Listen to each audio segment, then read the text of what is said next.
ચૈતર વસાવા પર ગણપતસિંહ વસાવાના પ્રહાર, બહેનોનું શારીરિક શોષણ કરનારા મસીહા ન કહેવાય।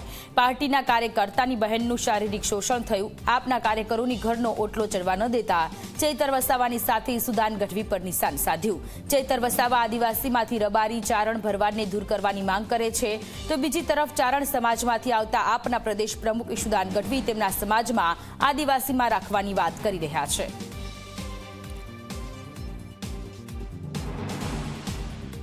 આવા બધા નકલી મસીહાને ઓળખવા હોય તો તમારે એક પ્રવાસ ડેડિયાપાડાનો કરવો પડે કે ત્યાં અહીંયા બહેનો બેઠી છે એટલે વધારે બોલાય એવું નથી।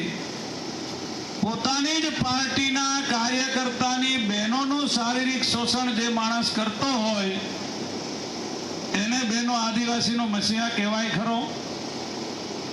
પોતાની જ પાર્ટીના કાર્યકર્તાની બહેનોનું શારીરિક શોષણ કરે અને એ પાર્ટીના કાર્યકર્તા આપણા ઓટલે આવે, આપવાળા તેને ઓટલો ચડવો દેવાય ખરાય ભાઈ?